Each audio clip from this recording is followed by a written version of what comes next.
जय हिंद दोस्तों, मैंने टाटा कैपिटल पे वीडियो बनाया था और हम लोगों ने उसमें पूछा था कि भाई अनलिस्टेड पर कोई वीडियो बनाए ना बनाए। हम लोगों ने एक्सपेक्ट करे थे 300-400 कमेंट, आपने इतना सारा प्यार दिया तो मैंने डायरेक्ट जस्सी भाई को बुला लिया। हाय जसकीरत, क्या हाल है? Hello sir, thank you for inviting me.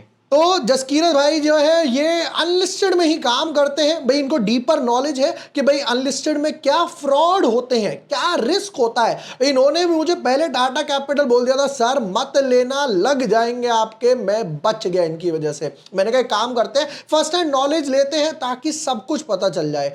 Jaskirat भाई आज हमें सिखाने वाले हैं अनलिस्टेड में क्या फ्रॉड्स होते हैं, क्या रिस्क होते हैं। एक काम करते हैं जसकीरत, विदाउट वेस्टिंग टाइम हम एनालिसिस में शुरू करते हैं। चलो without wasting time let's deep dive in our analysis.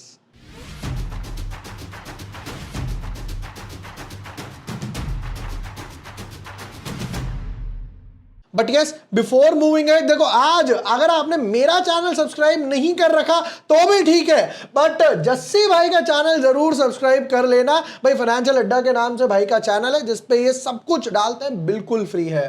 देखो ये वो वीडियो था टाटा कैपिटल का जब हम लोगों ने एक्सपेक्ट करा था कि भाई हम एनालिसिस वगैरह बनाएंगे। Thanks for the comparison, unlisted unlisted comparison, unlisted unlisted NSC shares, सब कुछ यहां पर आप लोगों ने कमेंट वगैरह करा था। तो विदाउट वेस्टिंग टाइम हम एनालिसिस में शुरू करेंगे। देखो यार, टाटा कैपिटल के बारे में तो हमें पता चल गया, कहीं 1000-1100 पर ट्रेड कर रहा था और ये आईपीओ आया 326। आपने मुझे इंतला करा, मैंने कहा भैया हम भी अपनी ऑडियंस को बताएंगे ट्विटर टेलीग्राम पे। मुझे पहला ये बताओ कि अनलिस्टेड मार्केट लीगल है या इलीगल है, सबसे मेन बात वो बताओ। सर सबसे पहला पॉइंट जो है ना, अनलिस्टेड मार्केट बिल्कुल लीगल है। लीगल है, ऐसा ऐसा नहीं है कि ये लीगल नहीं है। Okay. तो ऐसा है कि अब आप फॉर एग्जांपल आपकी कंपनी है, आपने ईसॉप्स इशू करे हुए हैं, अभी आप आईपीओ लेके नहीं आ रहे, और अगर आपके एम्प्लॉइज चाहते हैं कि वो अपना शेयर बेच के निकले, उनको पैसा वापस चाहिए अपना, तो वो क्यों नहीं बेच सकते? तो इसको हम बोलते हैं over the counter. So OTC market है ओटीसी। तो आपके जितने भी अनलिस्टेड शेयर्स होते हैं ना, ओवर द काउंटर ट्रेड होते हैं, और इसको आप अनलिस्टेड बोल लो या प्राइवेट शेयर बोल लो, प्राइवेट इक्विटी बोल लो। अब किसी प्राइवेट इक्विटी इन्वेस्टर ने पहले इन्वेस्ट कर दिया, अब उसको लग रहा है कि मार्केट में डिमांड इस शेयर की आ रही, तो क्यों ना मैं निकल के एग्जिट करके अपना प्रॉफिट बुक कर लूं। तो ये बिल्कुल लीगल है, एज सच कोई इसमें इशू नहीं है। ठीक है, अब मेरी दूसरी क्वेरी देखो, पहली तो आपने ये वाली बात मेरी क्लियर कर दी। यही चीज हुई थी एनएसडीएल के time, Tata capital, Vikram solar, HDB. भाई साहब बहुत इतना बड़ा झटका लगा लोगों को। सेम चीज टाटा कैपिटल।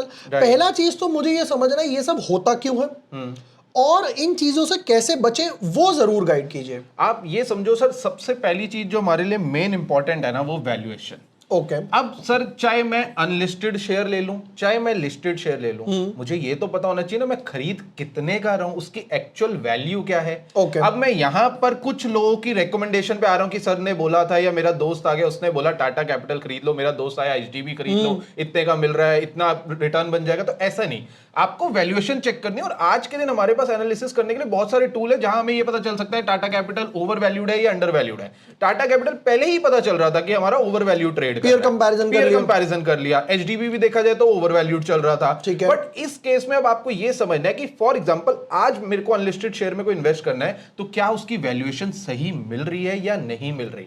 अगर वो अच्छी वैल्यूएशन पर शेयर मिल रहा है तो ही आपको एंटर करना है। अदरवाइज जैसे आपका टाटा कैपिटल में आपके साथ हुआ, जैसे आपके साथ एचडीबी में हुआ, एनएसजीएल में बच गए बिकॉज वो बाद में प्राइस ऊपर चला गया तो कह लो बच गए, विक्रम सोलर में कुछ खास रिटर्न नहीं बने। तो वैल्यूएशन इज इंपॉर्टेंट, चाहे आप अनलिस्टेड शेयर लो चाहे लिस्टेड शेयर। बट सवाल वापस से एक है कि 1100 पे कहीं ट्रेड कर रहा था, 1100 से 900, 900 से 800, 800 से 700, 750 आया।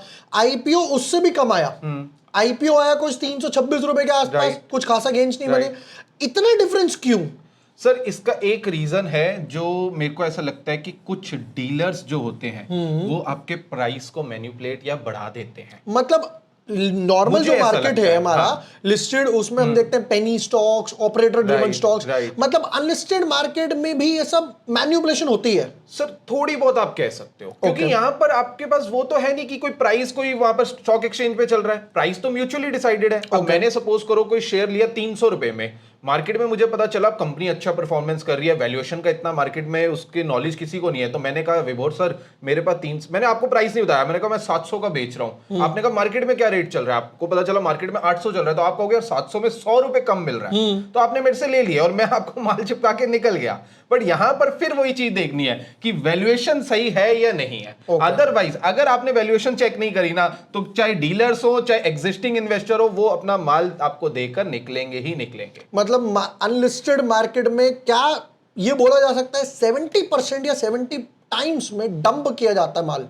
थोड़ा बहुत आप कह सकते हो, कुछ मतलब कंपनीज 100 का में मैं से मान सकता हूं, 100 में से मैं 70 बार बोलूं तो 70 तो नहीं कह, मतलब नंबर तो नहीं बोलूंगा, बट कुछ कंपनीज का माल डंप करा जाता है। Okay. डंप कह लो, या उनको ये होता है कि भाई अब मैंने अपना प्रॉफिट बना लिया, मार्केट में अब इसकी डिमांड बढ़ चुकी है शेयर की, Right. मैं निकल जाता हूं अपना। और स्पेशली छोटे कंपनी जो होती हैं, एसएमई कंपनीज जो हो गई, एसएमई कंपनीज के अनलिस्टेड मार्केट में कम ही ट्रेड होते हैं, थोड़े बहुत होते हैं, क्योंकि इसकी देखो जो बड़ी कंपनीज हैं जो अनलिस्टेड स्पेस में है, उन्हीं की इतनी कम इंफॉर्मेशन अवेलेबल है, तो जो एसएमईज है उसकी तो और इंफॉर्मेशन अवेलेबल नहीं होगी। तो मेरे हिसाब से तो एसएमई को अवॉइड ही करना चाहिए। अगर करना चाहिए, अल्टीमेटली आपके पास क्या इंफॉर्मेशन है, क्या नॉलेज है, वो डिपेंड करता है। सर अगर आप किसी डीलर के कहने पे शेयर ले रहे हो या किसी ब्रोकर के कहने पे ले रहे हो, हालांकि आने वाले अभी मैं आपको एक और चीज बताऊंगा कि ब्रोकर्स क्या कर रहे हैं यहाँ पे, बड़े बड़े ब्रोकर्स, मैं नाम नहीं लूंगा, बट बड़े बड़े ब्रोकर्स हैं जो यहाँ पे क्या कर रहे हैं, गूगल कर लेना। चलो, तो ऐसा भी हो रहा है। मैं बताता हूँ, सपोज करो मेरे पास एक क्लाइंट आया, कहता सर मेरे को एक शेयर चाहिए, मैंने उसको रेट दिया 50 रुपीज, ठीक है, कहता मिनिमम क्वांटिटी क्या है, मैंने कहा सर 500 ले लो, ठीक है, 25,000 का माल हो गया, जितने मर्जी के ले लो, मुझे कोई दिक्कत नहीं, मैं 50 रुपीज पर शेयर दूंगा। मेरा एक जानकार है, वो ब्रोकर भी है, ब्रोकर के पास जॉब करता है, तो उसने मेरे को रीच आउट करा, जसकीरत जी कभी अनलिस्टेड शेयर चाहिए ना, हमारे से ले लेना, आगे बेच देना। ठीक है, चलो जी ठीक है, जहां इतने लोगों से लेते हैं आपसे भी ले लेते। यही 50 वाली कंपनी का नाम नहीं ले रहा सर, मैंने कहा सर ये वाला शेयर चाहिए 1000 शेयर, कितने का रेट? सर 56 रुपए रेट दिया उसने मेरे को। 50 का 56, 10% तो मेरा ऐसी लॉस हो गया। 56 में उसने मेरे को दिया, तो सपोज करो अगर मेरे को उसने 56 दिया, मैं भी तो कहूंगा मेरा मार्जिन लग जाए। सपोज करो मैंने 1 रुपए मार्जिन लगाया, 57 का तो शेयर मैं ही बेचूंगा भाई, ये 12-13% तो ऐसे ही चला गया मेरा। तो आप ये समझो, ये जो बीच का गैप है ना, वो अकेला खाने में लगा हुआ है। इतना प्राइस डिफरेंस है, बिल्कुल है, क्योंकि यहाँ पे कोई टर्मिनल पे प्राइस नहीं दिख रहा है नहीं। अब आपको नहीं पता बीच में क्या पर्सन है, वो कितना खा रहा है। अच्छा चलो, मैंने शेयर लिया 30 रुपीज में, मेरा 60 में बिका, वो अलग बात है भाई, मैं तो लेके बैठा हुआ था ना। अब डीलर हो सकता है इससे भी नीचे खरीदा, और मेरे को 50, जब मैं कह रहा हूँ 50 का अगर मैं बेच रहा हूँ, दैट मींस कि मेरे को 49 का ही आ रहा होगा ना, कुछ तो आ रहा होगा, कुछ 48 49 का ही आ रहा होगा, तो मैंने एक जायज पैसे में उसको बेच दिया। यही हाल यहाँ पर है कुछ अच्छे ब्रोकर्स का। तो अब ये एक काइंड ऑफ अ रिस्क बोला जाए, फ्रॉड, नॉट फ्रॉड नहीं कह सकते, आप ये कह सकते हो कि आपका ब्रोकर बहुत ज्यादा पैसे कमाने। अब इसी टाइप के और क्या फ्रॉड्स होते हैं अनलिस्टेड मार्केट में? अब देखो यार, ये अपोलो ग्रीन का ना भाई मैंने चार्ट लगाया है, अगर आप यहां से देख सकते हो तो ये कुछ ऑलमोस्ट 550 के आसपास ट्रेड कर रहा था, 500 550, वहां से गिरते गिरते भाई साहब 200, और आज ये 78 रुपीज पे ट्रेड कर रहा है। रीजन क्या है कि एक साल में 500 का 78 आ गया? सर सुनने में तो ये आ रहा है कि अपोलो ग्रीन में ना कुछ मैनेजमेंट के इश्यूज निकल के आए हैं, हालांकि कुछ सुनने में ये भी आ रहा है कि कुछ पेमेंट्स के डिफॉल्ट हुए हैं, अभी पूरी न्यूज आना बाकी है। तो कुछ ये रीजन हुआ जिसकी वजह से माल डंप करा गया। अब क्योंकि क्या था, जिन लोगों ने ऊपर रेट खरीदा हुआ था, अनलिस्टेड मार्केट ऐसे नहीं है, क्योंकि लिस्टेड में क्या है सर, आपको बेचना है, फटाफट आपने ऑर्डर डाला बिक गया। यहां ऐसा नहीं है, यहां आपको पहले बायर ढूंढना पड़ता है। अब जब मेरे को पता ही चल गया कि अपोलो ग्रीन में, मान लो आपके पास अपोलो ग्रीन में आप फंस गए 300 रुपए में लेके, अब आपको पता चल गया कि उसको पेमेंट का इश्यूज आ रहा है, जो ऑनर है या प्रमोटर है वो कोई ना कोई प्रॉब्लम क्रिएट कर रहे हैं कंपनी के लिए। अब आपको अपना माल बेचना है पर कोई खरीदार ही नहीं मिल रहा, तो यहाँ पर बायर ढूंढने में प्रॉब्लम आती है सर, बिल्कुल आती है। ये एक रिस्क सबसे बड़ा मुझे लगता है अनलिस्टेड स्पेस में है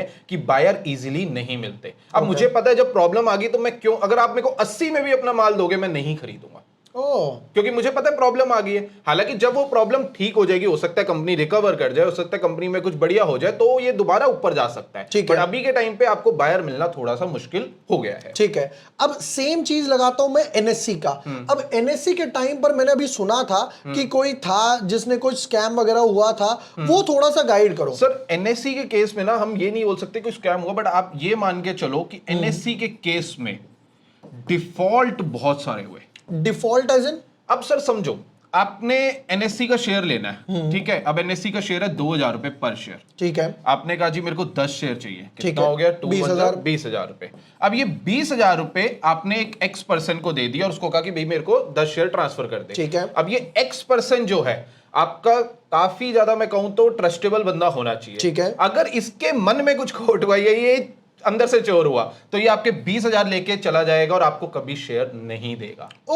और उस केस में भी एक चीज बता देता हूं सर, हाँ? आप ये सोच रहे हो कि अगर मेरे पैसे ले गया तो मैं कंप्लेंट कर दूंगा। सेबी ने यहां बोला हुआ है कि अनलिस्टेड शेयर्स में जो भी ट्रेड होंगे और अगर उस पर कोई डिफॉल्ट होता है तो हमारा कोई लेना देना नहीं है। मतलब अभी क्या होता है, मैं नॉर्मल मार्केट की बात करता हूं भाई। देखो, बाय करने गया रिलायंस, बाय करा, मान लो सामने वाले ने डिफॉल्ट कर दिया, तो मेरा पैसा सेफ है। पहली बात तो वो डिफॉल्ट हो ही नहीं सकता क्योंकि हमारा मान लो शॉर्ट सेल आ भी गया, हाँ। मान लो शॉर्ट सेल आ भी गया, सामने वाले के पास माल नहीं था, राइट, तो मेरा पैसा सेफ है, बिल्कुल, मुझे एक्स्ट्रा पैसा मिलता है, राइट। यहां पर मतलब मैंने पैसा भी दिया, माल भी नहीं आया मेरे पास, दोनों तरफ से गया। ये अमाउंट मैं आपको बताता हूं, मेरे को जहां तक सुनने में आया था 4 करोड़ का अमाउंट है। चाहे तो कोई गूगल भी करके देख सकता है, एनएससी अगर कोई फ्रॉड लिखे अभी रिसेंटली, ये 4 करोड़ के आसपास की डील, और इससे भी ज्यादा कुछ 100 करोड़ में भी कुछ डील्स हुई थी। ऐसी बहुत सारी डील्स हुई थी। और एक और चीज आपको बता देता हूं, मेरे एक जान पहचान के डीलर कह लो 4 करोड़ के लॉस पर है। 4 करोड़ के लॉस पे एनएससी में, कि भाई पेमेंट कर दी, सामने वाले ने माल नहीं दिया। चलो बाकी तो और एक और चीज आपको बता देता हूं, एनएससी के केस में बहुत लोगों ने डिविडेंड भी नहीं दिया। अरे ये मतलब वही वाली कहानी है, हो सकती है। मतलब हुआ क्या, कंपनी ने डिविडेंड डिक्लेयर करा, जिसके खाते में शेयर पड़े हुए थे डिविडेंड वो ही खा गया।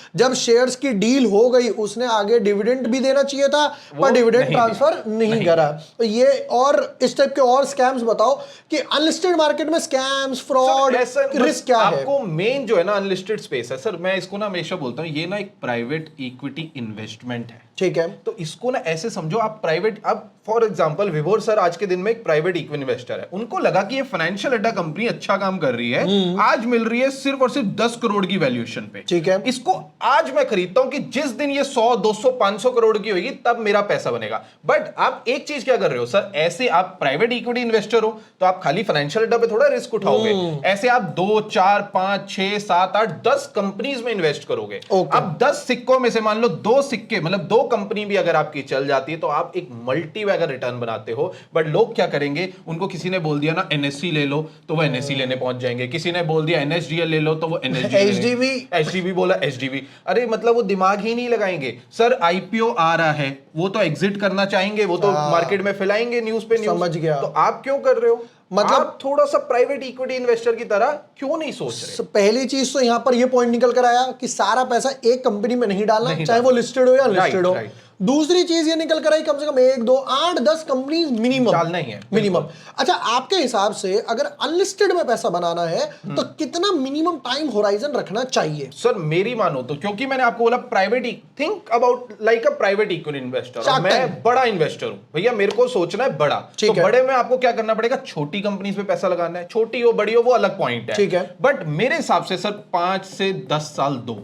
ओके, ये नहीं, अब लोग क्या कर रहे हैं, ये आईपीओ आ रहा है, कितने महीने में आ रहा है, 3 महीने में फटाफट उसके शेयर लेने पहुंच गए। फोमो। और मैं आपको गारंटीड कह रहा हूं, ये जितने लोग आज के दिन शेयर्स खरीद रहे हैं ना, ये इसलिए नहीं खरीद रहे कि इनको कंपनी में रिटर्न लॉन्ग टर्म में बन जाएगा, ये इसलिए खरीद रहे हैं बस मैं आज 1 लाख लगाऊं मेरे 2 लाख हो जाए। अरे ऐसे कैसे हो जाएगा? 25 दिन में पैसा डबल कैसे हो जाएगा? तो एक चीज यहां पर निकल कर आई, भैया आप जहां पर भी हाइप सुनो कि भैया ये कंपनी का आईपीओ आने वाला है, मुझे तो अलॉटमेंट नहीं मिलती है, मैं भागकर अलॉटमेंट ले लूं, मत भागो उसके पीछे, एज सिंपल एज दैट। क्योंकि अगर वहां पर देखो, इसको ऐसे समझते हैं, जो न्यूज हम तक पहुंच रही है वो न्यूज कितने लेवल से होकर हम आई है भैया, ब्रोकर, उससे ऊपर डीलर, उससे ऊपर जो पहले 2, 3, 5 साल पहले माल लेकर बैठा है, वो आप तक इंफॉर्मेशन पहुंचा रहा है जबरदस्ती, क्योंकि उसको निकलना भी है ना, उसको भी एग्जिट चाहिए। बिल्कुल। तो जस्सी भाई, अब हम लोगों ने फ्रॉड देख लिए कि भाई पैसा ले लेते हैं, शेयर्स नहीं देते, कंप्लेंट नहीं कर सकते कहीं? अच्छा, पुलिस में भी कंप्लेंट नहीं कर सकते?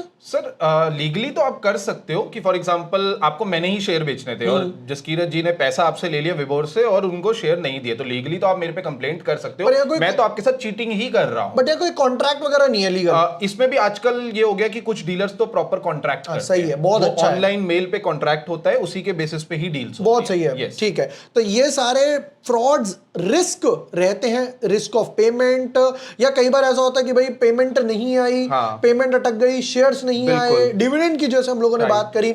अब मुझे एक चीज मैं बोलना चाहूंगा, इसमें सबसे इंपॉर्टेंट पता क्या है कि इन्वेस्टर को ना थोड़ा सा लालच नहीं करना चाहिए। फॉर एग्जाम्पल आपने मेरे को रीच आउट करा कि एनएससी दे दो, ठीक है, मैंने कहा सर अभी शेयर का प्राइस चल रहा है 2000, ठीक है, एग्ज्यूम कर लेते हैं।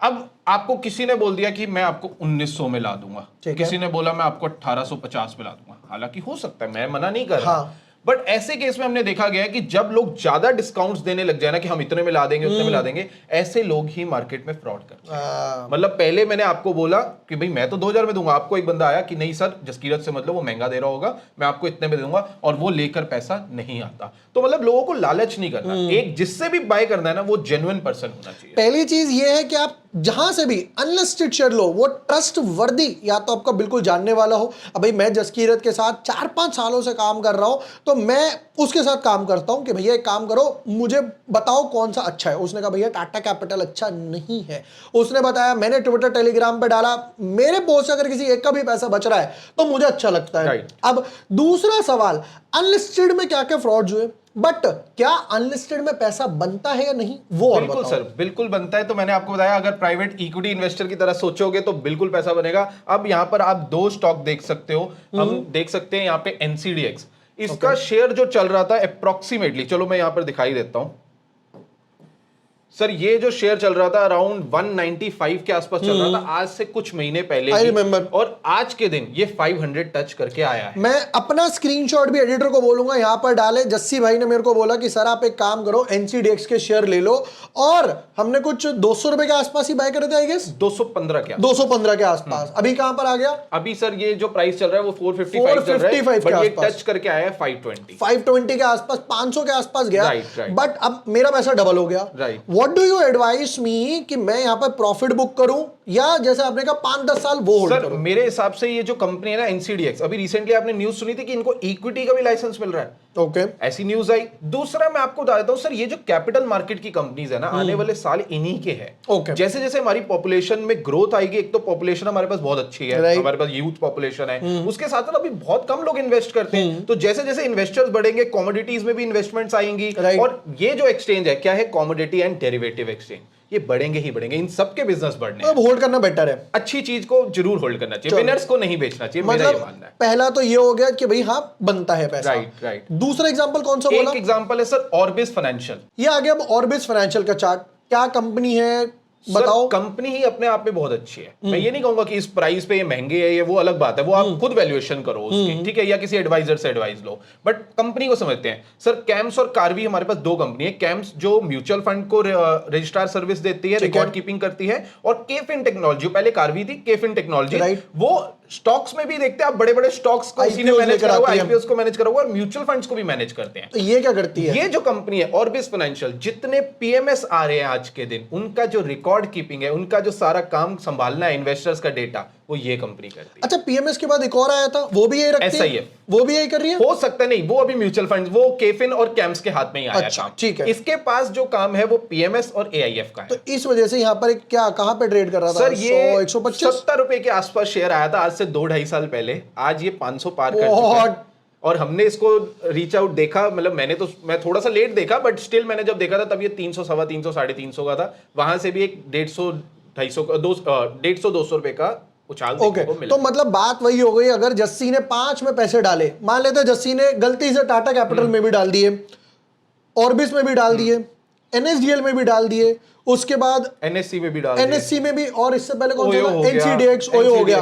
तो 2-3 में पैसा बना भी, 2-3 में पैसा गया भी। सर बिल्कुल, जैसे आप अपना स्टॉक्स का पोर्टफोलियो बनाते हो ना, अनलिस्टेड है, बस नाम अलग कर दिया है तो स्टॉक ही ना, है तो मैं शेयर ही खरीद रहा हूं, बट इसमें लोग क्या करेंगे, एक पे लगा के सोचेंगे मेरा पैसा डबल हो जाए। अच्छा, अब मैं इस पे एक चीज समझता हूं कि मान लेते कोई बंदा है जिसकी 2 से 4 लाख रुपए के आसपास कैपिटल है, व्हाट डू यू सजेस्ट कि उसको अनलिस्टेड में अपनी कैपिटल का इतना परसेंट के आसपास डालना चाहिए? सर मेरे को नहीं पता उसकी 2-4 लाख आप पूरी कैपिटल बोल रहे हो 5 लाख पूरी मान लेते हैं चलो। अगर मान लो ये 5 लाख रुपए मेरे पास पड़े, लेट्स अज्यूम कर लो, इसमें से, और मेरे को सिर्फ इन्वेस्ट ही करना है, मैं ट्रेडिंग नहीं कर रहा, तो ये हो गया मेरा 4.5 मेरा लिस्टेड शेयर्स में, ओके, और ये हो गया मेरा 50,000 यानी 10% के आसपास, और ये भी 10% मैं ले रहा हूं, हो सकता है मेरे को रिस्क लेने की क्षमता है, अदरवाइज मैं तो बोलता हूं 25,000, दैट मींस 5,000 और 5% बहुत है। मतलब अगर आपके पास पूरी 5 लाख की कैपिटल, आप गोल्ड में भी डालोगे, ईटीएफ्स में, सिल्वर में, अब 50,000 डाले तो इसको भाई 10 कंपनी, 10 तो कंपनीज नहीं आ पाएंगी, बट इसमें मेरे को लगता है 4 से 5 कंपनीज आ जाएगी, यानी 10-10 हजार के आप शेयर, फिर जब कैपिटल बढ़े फिर अगले 4-5 अलग कंपनीज, इसमें भी बढ़ा सकते हो, अलग भी ले बट एटलीस्ट जो आपका पोर्टफोलियो अनलिस्टेड में भी वो 7-8 स्टॉक्स का और अच्छी क्वालिटी स्टॉक्स। चलो बहुत मजा आया, आई होप आपको भी ये सब कुछ सीखने को मिला हो कि भाई मैं रिवाइज करवा देता हूं, जसकिरत मुझे बताना अगर मैं कहीं गलत होता हूं। पहली चीज कि भाई पेमेंट ले लेते हैं कई बार और भाग ही जाते हैं, जो आपने एनएससी के बारे में बताया, आप खुद गूगल कर सकते हैं, पढ़िए जरा उसके बारे में कि भाई पेमेंट ले ली, शेयर्स डिलीवर नहीं करे, रेट अलग अलग आता है, कोई बेच रहा है 2,000 का, कोई 1,800 का, कोई 2,500 का बेच रहा है, ठीक है, कंप्लेंट कहीं नहीं कर सकते, नहीं, सेबी के पास रोना धोना जाके नहीं कर सकते, सेबी नहीं एंटरटेन करेगा, ठीक है। और मोस्ट इंपॉर्टेंट, सारा पैसा एक में नहीं डाला है, चाहे वो लिस्टेड हो अनलिस्टेड हो। मन कर रहा है भाई, अभी जस्सी भाई ने एनसीडेक्स दिखाया, चलो एक काम करते हैं, हमने पॉडकास्ट देख लिया, हम एनसीडेक्स बाय कर लेते हैं, और नहीं भैया 8-10 कंपनी में डालोगे, 1-2 कंपनी पैसा बना कर देंगे, 3-4 हो सकता है साइडवेज हो, और हो सकता है 4-5 साल कंपनी बंद हो जाए, हो सकता है, बिल्कुल कंपनी गायब हो गई, प्रमोटर गायब हो गया, जैसे ये अपोलो वाला। सबसे बड़ा जो यहाँ पर रिस्क है, देखो रिस्क जानना सबसे इंपॉर्टेंट है, वो यहाँ पर है लॉस ऑफ एंटायर कैपिटल, मतलब आर या पार, हीरो या जीरो है, यस मतलब जैसे भाई हम हीरो जीरो खेलते हैं, आप उतना पैसा डालो जितने का आप रिस्क ले सकते हो। चलो आज का पॉडकास्ट आई होप यूजफुल रहा होगा। हमने एक टॉपिक में बात करी थी SIF, तो एक लाइन में हिंट दे के छोड़ दो, और अगर लोगों को उसमें इंटरेस्ट आएगा तो हम एक और पॉडकास्ट कर लेंगे। तो सर अपने पास 4 एसेट क्लास है आज के दिन प्रॉब्ली। एक है MF जिसमें 100 रुपए से इन्वेस्टमेंट स्टार्ट होती है, म्यूचुअल फंड। एक आता है PMS जिसमें 50 लाख चाहिए, 50 लाख, यस मेरे पास तो नहीं है। फिर आता है AIF जिसमें चाहिए 1 करोड़, और बढ़ गया, इन्वेस्टमेंट मिनिमम बढ़ाता ही जा रहा है। और अब पॉइंट क्या है, अगर आपको म्यूचुअल फंड जैसी रेगुलेशन वाली चाहिए और म्यूचुअल फंड जैसे बेनिफिट चाहिए, साथ में जो PMS और AIF के बेनिफिट है वो भी चाहिए कि भाई PMS में कस्टमाइजेशन है, AIF में आप अनलिस्टेड भी कर सकते हो, डेरिवेटिव भी कर सकते हो, बहुत सारी चीजें हैं। इसके लिए सेबी ने एक नया लॉन्च करा प्रोडक्ट जिसका नाम रखा SIF, यानी इसके बेनिफिट और इसके बेनिफिट्स को मिला के SIF बनाया, और इसकी मिनिमम इन्वेस्टमेंट भी PMS और AIF से कम रखी, यानी 10 लाख। मतलब जो बीच में गैप था उसको फिल करा। PMS म्यूचुअल फंड क्या होता है, जिसमें कोई फंड मैनेजर आपका पैसा डालेगा बट लिस्टेड कंपनी में डालेगा। PMS होता है जहां पर आप अपना पैसा किसी को दोगे और वो पैसा मैनेज करेगा, बट मिनिमम टिकट साइज है 50 लाख। यहां पर इन दोनों के बीच में एक अच्छा खासा गैप था भाई, इसमें रिटर्न्स थोड़े स्लो बनते हैं, इसमें रिटर्न्स थोड़े से फास्ट बनते हैं। सर आप डेरिवेटिव नहीं कर सकते, इसमें डेरिवेटिव है थोड़ा बहुत, इसमें तो पूरा ही अलाउड है, कुछ भी कर भाई, कुछ भी कोई टेंशन नहीं। अब SIF में क्या करा, डेरिवेटिव रख दिए, लॉन्ग शॉर्ट कर सकते हैं, बट शॉर्ट की यहां पर एक वो रख दी मिनिमम कि आप 25% से ज्यादा शॉर्ट नहीं कर, मतलब एक क्राइटेरिया समझ। तो ये एक अच्छी चीज है मीडियोकर्स के लिए, जिनके पास 50 लाख नहीं है, 10 लाख के आसपास है। तो अगर आप चाहते हो कि भाई मैं जस्सी भाई को वापस से इनवाइट करूं और SIF पर एक कि भाई कैसे काम करता है, कहां पे पैसा डालें, कौन सी कंपनीज लेकर आती है, इसी टाइप से सब कुछ समझाऊं, रिस्क फ्रॉड्स वगैरह, तो कमेंट सेक्शन में लिख दीजिए SIF। जसकीरत क्या बोलते हो, 200-300 कितने कमेंट? कम से कम 500 तो होने चाहिए। 500। जस्सी भाई बोल रहा है कि भाई अगर 500 कमेंट आएंगे, चलो एक काम करता हूं 2-4 मैं भी डाल दूंगा अपनी तरफ से, तो भाई मैं जस्सी भाई को बुलाकर SIF पर एक और पॉडकास्ट इस टाइप का क्विक बनाने वाला हूं। भाई जस्सी का चैनल जरूर यहां पर सब्सक्राइब कर लेना, मैंने ऑलरेडी दिखा दिया है, लिंक भी मैं आपको डिस्क्रिप्शन पिन कमेंट में दे दूंगा। थैंक यू जस्सी भाई, बहुत मजा आया। एक क्विक पॉडकास्ट हो गया अनलिस्टेड फ्रॉड्स वगैरह पर कैसे बचा जाए। वीडियो पसंद आया हो, share with your friends, like and subscribe. Thank you for watching the video, lots of love.